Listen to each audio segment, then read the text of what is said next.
Welcome to another session of Everyday Mathematics. Here at Everyday Mathematics, we say that we do enjoy solving the harder problems, but also we see and appreciate the beauty in the simpler problems. So today we are back at it. We continue on the second phase of the MIT 2022 Integration B qualifying exam, focusing on those integration problems that have trigonometrical functions in them. So the first problem that we'll be focusing on will be problem 11, which is the limit of n tends to infinity of sine to the power pi over 3 times sine of pi over 3 times sine, and continuing all the way until we have sine to the power of pi over 3 x, and in there we have n sine functions. It's shown here. And that is from x is equals to 0 to x is equals to 3. Next problem will be problem number 14, which is an indefinite integral of sine of x plus sine x, close the bracket, minus sine x minus sine x. The next problem will be problem number 15, which is the problem of tan to the power of 4x times sec cubed x plus tan squared x times sec to the power 5x. And that's also an indefinite integral. And the next problem is problem number 17, which is the integration of 1 over 1 plus sine x plus 1 over 1 plus cos x plus 1 over 1 plus tan x plus 1 over 1 plus cot x plus 1 over 1 plus sec x plus 1 over 1 plus cosec x. It's also an indefinite integral. The last problem is problem number 20, which is the integration of 1 over 1 plus cos squared x. So a list of very interesting problems. Now, before I jump into the solution, I'd like to shout out to our subscribers. Thank you so much for entrusting us with subscription and also your support. We are growing and we're really excited about this. For our first-time visitors, just an encouragement that please subscribe to our channel. You won't regret it. We are highly motivated and would like to your support and also connection with you so that we can grow together. For those of you who are here for the second, third, and fourth time, but still on the fence about subscribing to our channel, quick encouragement to you that you won't regret you entrusting us with your support. So that's that I have to say. But jumping on to the solution, on to problem number 11, limit of n tending to infinity of a nested sine function sine pi over 3 times another sine pi over 3 all the way until we have n sine pi over 3x being the last sine function from x is equal to 0 to x is equal to 3. This is a very interesting problem. So if we allow the n to tend to infinity and take the integrand for what it is, then we could say that let u be equal to that integrand, right? We have infinite sine functions. So that means that essentially u is equal to sine of pi over 3 of u. Now, if we take the derivative of that function, du dx is equal to pi over 3 cosine of pi over 3u du dx. So bringing whatever is on the right-hand side to the left-hand side by subtracting from both sides, we have now du dx minus pi over 3 cosine pi over 3u du dx equals to 0.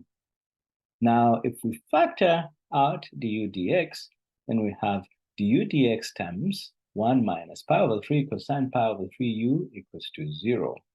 What that means is that either du dx equals to 0 or 1 minus pi over 3 cosine pi over 3u equals to 0. Now, I will take the first trivial expression here and say if du dx equals to 0, and then what that means is u is equals to a constant, definitely. And so looking at this equation, u is equals to sine pi over 3 u, there are two unique points that are positive. We could also consider negative, but I considered when u equals to 0 and pi over 2, so u equals to c, therefore c equals to 0, and c equals to pi over 2, but also c equals to negative a half would be the other solution. These are the possible solutions that make this expression hold. But if we take c is equals to 0, this is unique to when x is equals to 0. And when you consider any other values, for example,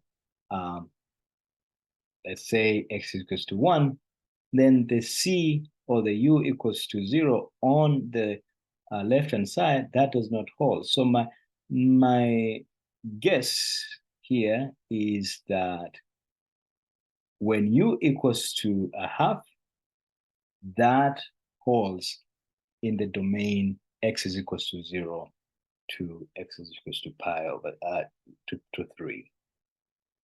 And so we'll consider half as our u.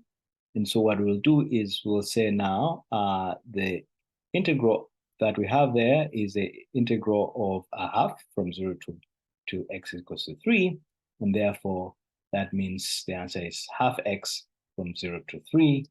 And the answer is therefore 3 over 2, right? So that's the solution for the first problem. Now quickly jumping on to problem 14, sine into bracket x plus sine x, close bracket, minus sine, open bracket, x minus sine x, close bracket, indefinite integral. That means that if we now use the sine a plus b, which equals to sine a cosine b plus sine b cosine a equation, we have sine x cosine sine x plus sine x sine x cosine x minus sine x cosine sine x minus sine x times cosine x. So as you can see, these first terms are similar, so they'll subtract each other out. And so we have twice sine x cosine x as our integral. So this is our integrand, sorry. So solving for that, if we look very critically, whatever the integrand is twice the derivative of negative cosine sine x. So that when you derive this, d negative cosine sine x dx is the same as, obviously, sine x times the derivative of sine x, which is cosine x, right? So we're integrating the derivative of negative cosine sine x, which is just the same as twice or minus 2 cosine sine x plus the integration constant c. So that's the answer for that problem. Now problem 15, which is tangent to the power of 4x times sec cube x plus tan squared x sec the power 5x. So this is an interesting problem. My first initial guess is that this is a differentiation. Whatever the integrand is a differentiation of a product of two functions. So if we consider that the derivative of tangent x is sec squared x and derivative of sec x is tan x sec x, then we can clearly see that tan to the power 4x sec the power 3x plus tan to the power 2x sec the power 5x is equal to the integrand of tan cube x times the derivative of a third sec cube x plus, again, this sec a third sec cube x out times the derivative of this tan to the power 3x or tan cube x. So this is just a differentiation of a product of a third sec cube x and tan cube x. And so we're integrating the derivative of a product of a third sec cube x and tan cube x, which means that the answer, the integration now results into the product of a third, tan cube x, sec cube x, plus the integration constant. And that is the answer. Down to problem number 17, 1 over 1 plus sine x plus 1 over 1 plus cosine x plus 1 over 1 plus tan x plus 1 over 1 plus cotangent x plus 1 over 1 plus sec x plus 1 over 1 plus cosec x. This is the same as 1 over 1 plus sine x plus 1 over cosine x plus 1 over tan x. Cotangent x can be expressed as the inverse of tangent x, and the second x can be expressed as 1 over cosine x, and cosec can be expressed as 1 over sine x, right? And then what we'll do here is we can now multiply both the numerator and denominator by tan x here, numerator by denominator by cosine x here, and numerator by denominator by sine x. So what that leads us to is very interesting, and we'll see it shortly.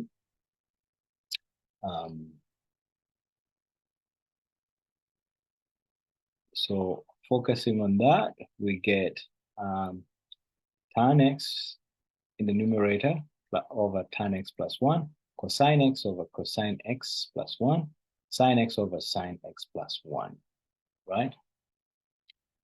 So we can now collect terms that have a common denominator. For example, the blue, tan x plus 1 as a denominator matches with this one here. And the green, cosine x plus 1, the denominator matches with this one here. And sine x plus 1, the denominator matches with this one here. So that, and that, and that. And so essentially now we have 1 plus sine x over 1 plus sine x, 1 plus cosine x over 1 plus cosine x, 1 plus tan x over 1 plus tan x.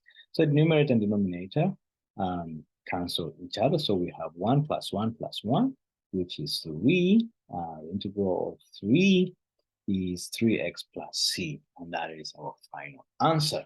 To problem number 20, which is the integral of 1 over cosine squared x, and this is an indefinite integral. So what that essentially means is that's the same as 1 over 1 plus cosine x, right? So let t equal to tan x, that's the substitution that I choose to use at this moment.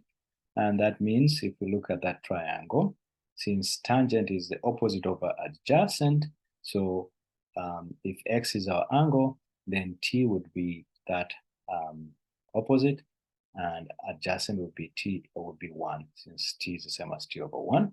And that means that the hypotenuse is 1 plus t squared, square root. So cosine x is essentially 1 which over square root of 1 plus t squared, since cosine of an angle, if you look at a triangle, is the same as adjacent over the hypotenuse. So the t dx is sec squared x. Therefore, dt is over 1 plus sec squared x is equals to dx, since sorry, we made a mistake here. We're trying to use, so this is tan squared of x, since sec squared is the same as 1 plus tan squared x, right? And therefore that means that we have dt over 1 plus t squared is equals to dx.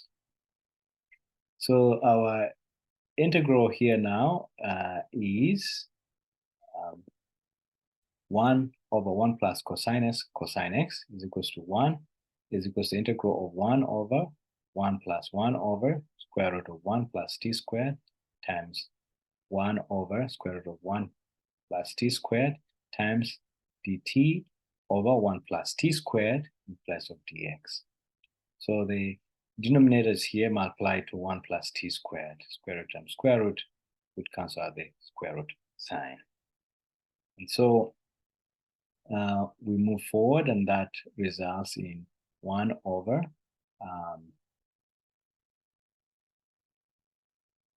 1 plus t squared. So 1 over 1 plus 1 over 1 plus t squared times dt over 1 plus t squared. If we multiply the denominator and the numerator by 1 plus t squared, we get 1 plus t squared in the numerator, and then 2 plus t squared times dt over 1 plus t squared. So the 1 plus t squared here cancel out, and so we're left with the integral of 1 over 2 plus t squared. So it's at this point now that we have to use another substitution, and that is by letting t equal to the square root of 2 times tan theta. It means that dt d theta is equals to root 2 sec squared theta, and therefore dt is equals to square root of 2 sec squared theta d theta.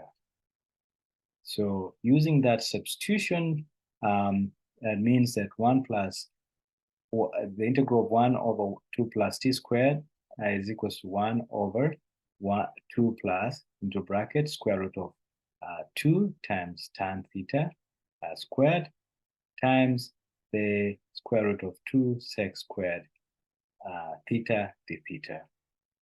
So the denominator now becomes 2 plus 2 tan squared theta times square root of 2 sec squared theta d theta. So pulling out the constant, we have root 2 over 2 times the integral of 1 over 1 plus tan squared theta sec squared theta. And so since we know that 1 plus tan squared theta is the same as sec squared theta, so in both the numerator and denominator, we have the sec squared theta term that cancel out into a 1, and therefore we have 1 over root 2, because root 2 divided by 2 is the same as 1 over root 2, the integral of d theta. So we have now 1 over root 2 theta plus a constant. Now, since we know that we let t be equal to the square root of 2 tan theta, that means that in place of theta, we will let that be equal to t over the arctan of t over root 2. So in place of theta, and we can also now take it back to x. So we also said that let t be equal to tangent of x. So the final answer for our integral is the integral of 1 plus cos squared x is the same as 1 over root 2 arctangent of tangent x over root 2 plus a constant. And that is our final answer. So thank you so much again for hanging out with us. This has been a very interesting series of questions. I hope you do enjoy perusing and, just following along the solutions. So until next time, it's been an absolute pleasure sharing with you our solution or our thoughts on what solution could look like. Thank you. Until next time, bye-bye.